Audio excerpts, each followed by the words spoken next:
মহানন্দা নদীতে মাছ ধরতে নেমে জলে ডুবে মৃত্যু হলো এক নাবালকের। ঘটনাটি ঘটেছে শিলিগুড়ি পুরসভার ৩২ নম্বর ওয়ার্ডে জ্যোতির্ময় কলোনি এলাকায়।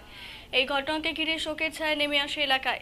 জানা গেছে মৃত নাবালকের নাম অরূপ সন্ন্যাসী, বয়স ৯ বছর। বাবা প্রহ্লাদ সন্ন্যাসী পেশায় একজন মাছ বিক্রেতা। নাবালক পরিবারের একমাত্র পুত্র সন্তান ছিল। পরিবারটি বিগত ১ মাস থেকে গঙ্গারামপুর থেকে এসে জ্যোতির্ময় কলোনি এলাকায় ভাড়া থাকত। ঘটনা সূত্রে জানা যায়, এদিন উক্ত নাবালক সঙ্গে আরও ২ বন্ধু খেলতে খেলতে বাড়ি থেকে কিছুটা দূরে মহানন্দা নদীতে মাছ ধরতে নামে। মাছ ধরতে গিয়ে জলের স্রোতে তলিয়ে যেতে থাকে ২ নাবালক। ঘটনায় খবর পেয়ে এলাকায় ছাড়াতে স্থানীয়রা নদীতে উদ্ধার কাজে নামে। স্থানীয়দের প্রচেষ্টায় ঘটনাস্থল থেকে একজনকে বাঁচানো গেলেও কিছুটা দূরে অপর নাবালকের মৃতদেহ উদ্ধার হয়। এই বিষয়ে এলাকার স্থানীয় বাসিন্দা পিঙ্কু মণ্ডল বলেন, সেই সময় আমি নদীতে কাজ করছিলাম। চিৎকার শুনে স্থানীয়দের সঙ্গে ছুটে যাই। একজনকে বাঁচানো সম্ভব হলেও অপর নাবালক অরূপকে বাঁচানো যায়নি। খুবই দুঃখজনক একটি ঘটনা। পরিবারে একটি মাত্র সন্তানকে হারিয়ে কান্নায় ভেঙে পড়েছে পরিবারের লোকজন সহ আত্মীয় স্বজনরা।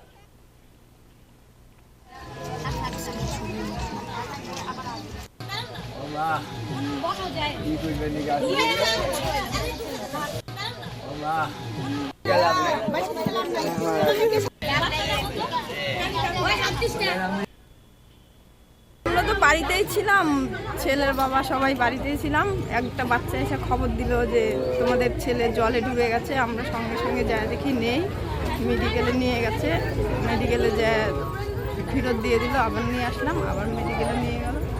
এই হচ্ছে কি করতে, স্নান করতে গেছিল।